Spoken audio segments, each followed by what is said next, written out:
آج ہم جس شہر کی بات کر رہے ہیں اس کے بارے میں ایک مشہور کہاوت ہے کہ وہ شہر کبھی سوتا نہیں. پاکستان کی معاشی شہرگ. جی، اور کبھی روشنیوں کا شہر بھی کہلاتا تھا.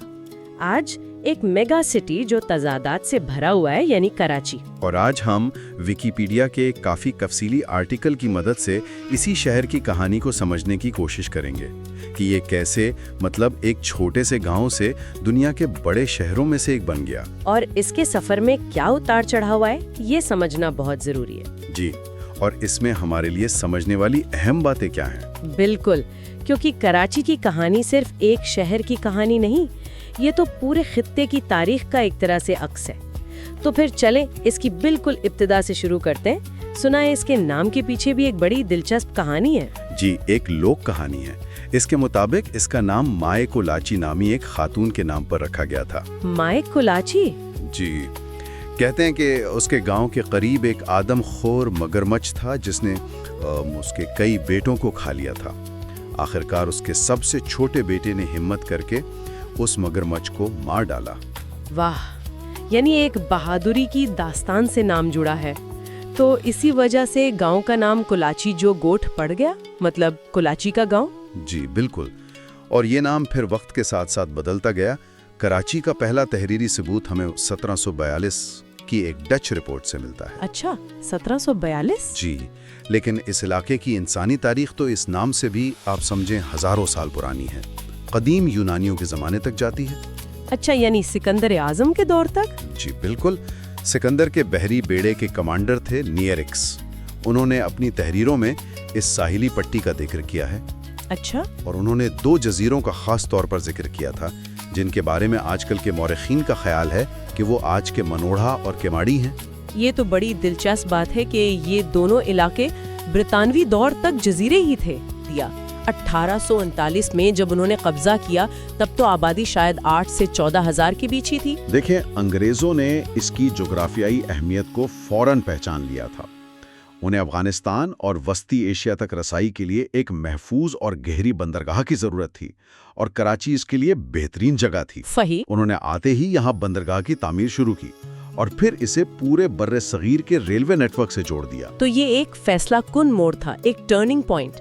اس ایک قدم نے کراچی کو عالمی نقشے پر لا کھڑا کیا. یقیناً. اب پنجاب اور سندھ کے کھیتوں کی کپاس اور گندم براہ راست کراچی کی بندرگاہ سے پوری دنیا میں برآمد ہونے لگی، اور صرف چند دہائیوں میں 1899 تک کراچی مشرق میں گندم برآمد کرنے والی سب سے بڑی بندرگاہ بن چکا تھا. زبردست. جی، اور اسی وجہ سے شہر کی دولت اور آبادی میں تیزی سے اضافہ ہونے لگا. اور اسی دور کی یادگاریں آج بھی شہر میں کھڑی ہیں، جیسے فریر ہال ہے، ایمپریس مارکیٹ ہے.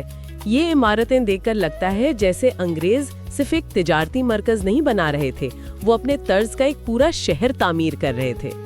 انہوں نے ایسا ہی کیا.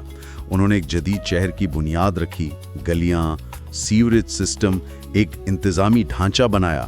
لیکن اس شہر کی روح، اس کے لوگ، وہ تو 1947 میں ہمیشہ کے لیے بدلنے والے تھے. اور یہ بات شاید بہت سے لوگوں کے لیے حیران کن ہوگی کہ تقسیم سے پہلے کراچی میں ہندوؤں کی معمولی اکثریت تھی، تقریباً 51%. جی. وہ شہر کیسا لگتا ہوگا اس وقت؟ اور پھر جب لاکھوں مہاجرین آئے تو اس تبدیلی کو شہر نے کیسے سنبھالا؟ کیا یہ ایک پرامن منتقلی تھی؟ نہیں، یہ تاریخ کا ایک بہت بڑا زلزلہ تھا. صرف چند مہینوں میں شہر کا پورا سماجی ڈھانچہ الٹ گیا. ہندوستان سے لاکھوں مسلمان مہاجرین اپنی جانیں بچا کر سب کچھ چھوڑ کر کراچی پہنچے. اور یہاں سے تقریباً تمام ہندو آبادی ہندوستان چلی گئی. جی، اور یہ پرامن ہرگز نہیں تھا. ہر طرف خوف اور غیر یقینی کی فضا تھی. اعداد و شمار تو واقعی ہوش رواں ہیں. 1941 میں شہر میں صرف 42% مسلمان تھے. جی. اور 10 سال بعد 1951 میں یہ تعداد 96% ہو گئی. 96%. اسی طرح سندھی بولنے والے 51% سے کم ہو کر صرف 8.5% رہ گئے، اور اردو شہر کی سب سے بڑی زبان بن گئی. تو یہ صرف آبادی کی تبدیلی نہیں تھی، یہ ثقافت کی، زبان کی، شناخت کی تبدیلی تھی. بالکل. اور پھر کراچی کو پاکستان کا پہلا دارالحکومت بھی بنا دیا گیا، جس کی وجہ سے اس کی آبادی 1941 سے 1951 کے درمیان صرف 10 سال میں 3 گنا بڑھ گئی. 3 گنا؟ جی. اس نے شہر پر بے پناہ دباؤ ڈالا.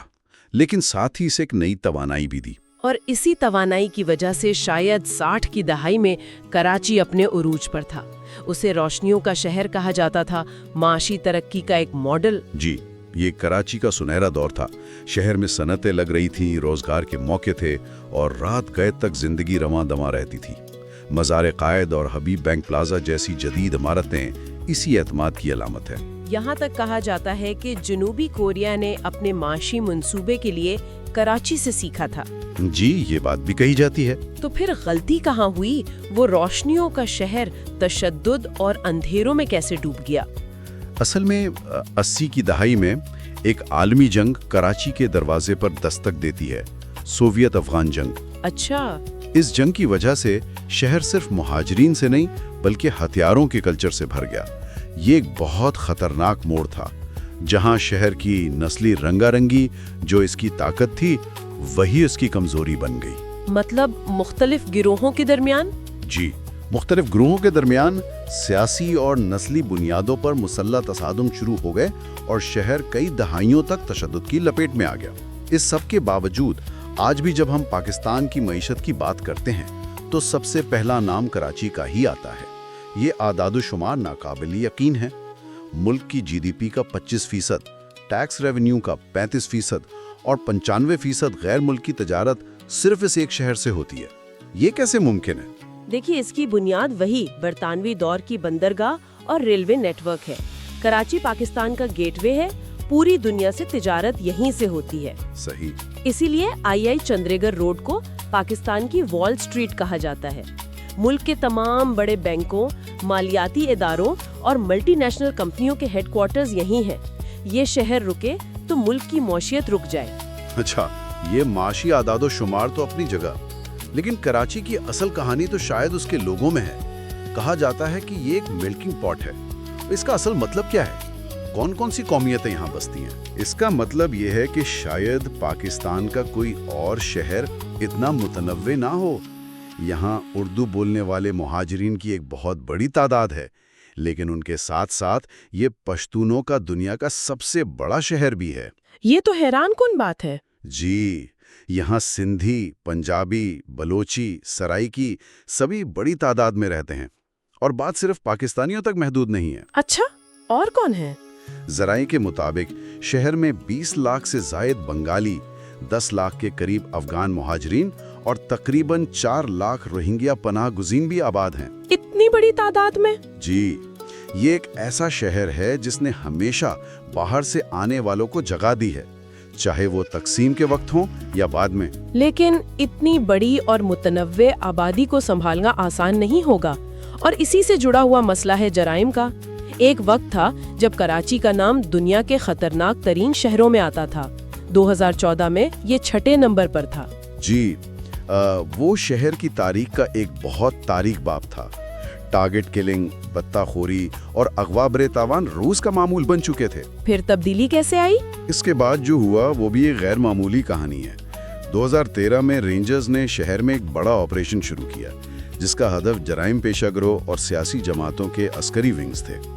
और इसके नताइज वाकई हैरानकुन थे।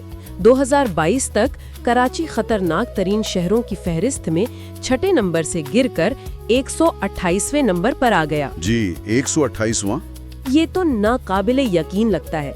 6ठे से 128वें पर आना, ये सिर्फ आदादोशुमार नहीं, ये लाखों लोगों की जिंदगियों में हकीकी तब्दीली है। ये एक बहुत बड़ी कामयाबी थी। संगीन जराइम में ड्रामाई कमी आई। अगरचे स्ट्रीट क्राइम आज भी एक बड़ा मसला है, लेकिन शहर की मजमूई सिक्योरिटी सूरत हाल बहुत बेहतर हुई है। इसने शहर को दोबारा सांस लेने का मौका दिया। लेकिन एक मसला अगर हल होता है तो दूसरा सर उठा लेता है। शहर की आबादी जिस रफ्तार से बढ़ी है, उसका इंफ्रास्ट्रक्चर तो बुरी तरह नाकाम हो गया है। पानी, सफाई, टूटी फूटी सड़कें, ये आज कराची की पहचान बन गई हैं। बिल्कुल, ये कराची का सबसे बड़ा ताजाद है। मुल्क का माशी इंजन अपने ही बोझ तले दब रहा है। और इसकी वजह क्या है? मंसूबा बंदी का फुकदान। जी, बुनियादी तौर पर यही है, लेकिन इन मसाइल के बीच उम्मीद की कहानियां भी हैं, जैसे औरंगी पायलट प्रोजेक्ट। अच्छा, वो क्या है? औरंगी टाउन दुनिया की सबसे बड़ी कच्ची आबादियों में से एक है। वहाँ के लोगों ने हुकूमत का इंतजार नहीं किया, बल्कि अपनी मदद आपके तहत काम किया। जी बिल्कुल, अपनी मदद आपके तहत कम लागत से अपने पूरे इलाके में सीवरेज का निजाम बना लिया। ये तो कमाल की बात है, यानी लोग खुद हल निकाल रहे हैं। लेकिन बड़े पैमाने पर क्या हो रहा है? हर साल मॉनसून में पूरा शहर डूब जाता है। इस अर्बन फ्लडिंग की क्या वजह है? इसकी दो बड़ी वजूहात हैं। एक तो शहर के कुदरती बरसाती नालों पर गैर कानूनी तामीरात और तजावुजात, सही। और दूसरा उन नालों में कचरा फेंकने का रुझान। जब बारिश होती है तो पानी को निकलने का रास्ता ही नहीं मिलता और वो सड़कों और घरों में आ जाता है। ये शहरी मंसूबाबंदी के नाकामी को भी जाहिर करता है। एक तरफ डिफेंस और क्लिफ्टन जैसे पोश इलाके हैं और दूसरी तरफ शहर की 35% आबादी कच्ची आबादियों में रहती है, जहां बुनियादी सहूलियात तक नहीं। बिल्कुल, ये शहर दो दुनियाएं अपने अंदर समोए हुए हैं। एक मंसूबाबंद और अमीर कराची और दूसरा गैर मंसूबाबंद और गरीब कराची। इसी खलीज को कम करने के लिए अब कुछ बड़े मंसूबे शुरू किए गए हैं, खास तौर पर ट्रांसपोर्ट के शोबे में। जैसे कराची मेट्रो बस और सर्कुलर रेलवे की बहाली।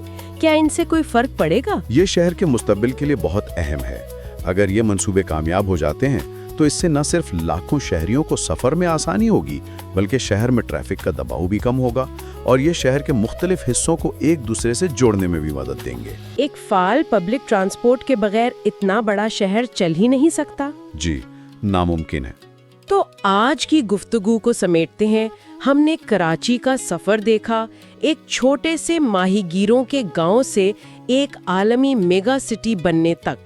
हमने उसकी माशी ताकत, इसके लोगों का बेमिसाल तनव्वो और इससे दरपेश संगीन चैलेंजेस सब पर बात की।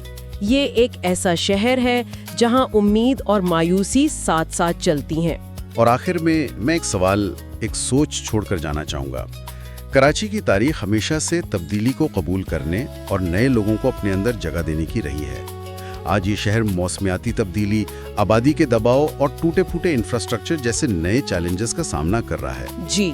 तो सोचने की बात यह है कि कराची की अगली शनाख्त क्या होगी?